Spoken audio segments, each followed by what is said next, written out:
Many English learners feel like they're studying hard, but something's missing.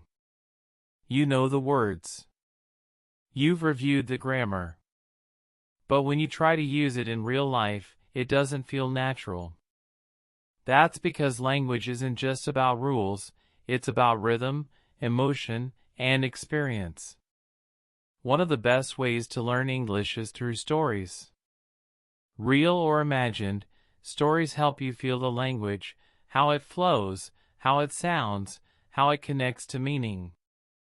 If you enjoy learning this way, make sure to like the video, leave a comment about your favorite part, and subscribe to TrueTalk for daily English learning stories. It was his second day in Tokyo. Josh had arrived with a list, temples to visit, food to try, neighborhoods to walk through.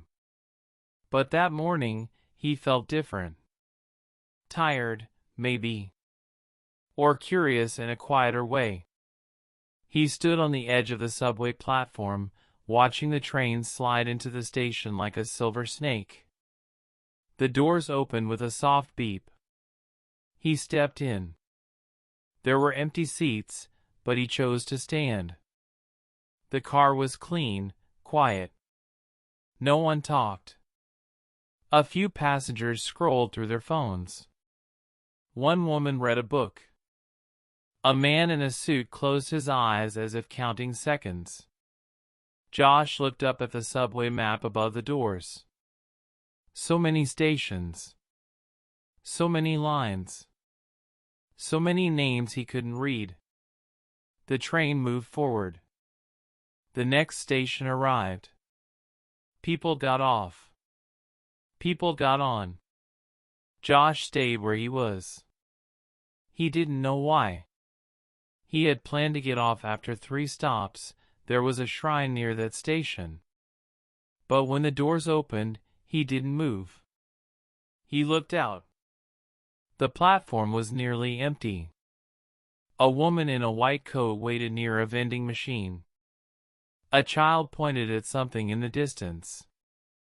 The doors closed. Next station.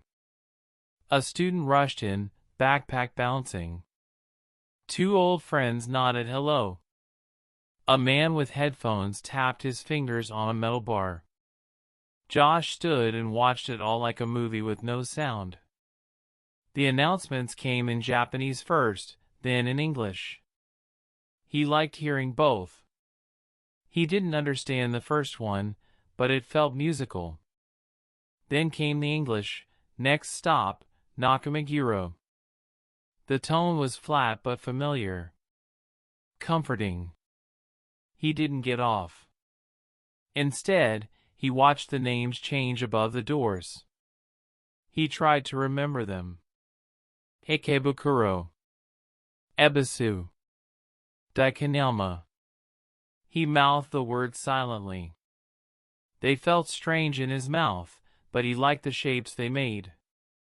He thought of all the people whose lives moved through these stations. Who lived nearby? Who met someone important on a platform? Who cried or smiled or decided something in a moment between stops? Josh thought of his own life. How everything always had a plan. A goal. A destination. But now, just for today, there was no destination. Only movement. The train curved. It went underground. Then above ground. For a moment, sunlight poured into the windows and made the floor glow. A woman looked up from her phone, squinting. A little boy pointed at the sky. Josh smiled. He took out his phone but didn't take a photo. He didn't need to. The moment was already part of him. A man got off carrying a plant in a plastic bag. A teenager in a school uniform fell asleep. A woman stepped in with a small dog in her purse. Josh shifted his weight, still standing. 1 hour passed. 2. He was surprised by how much he didn't want to get off. This train, this quiet rhythm, This passing of names and lives and glances, it was enough.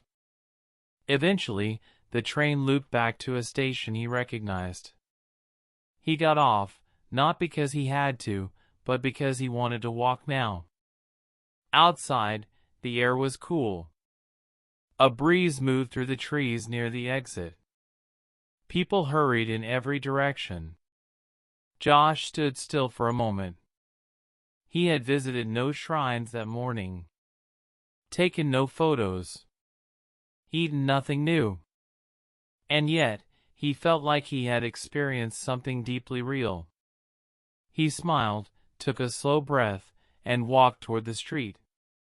In this video, you learned expressions like slide into the station, counting seconds, stood still, and looped back, real phrases used in everyday English.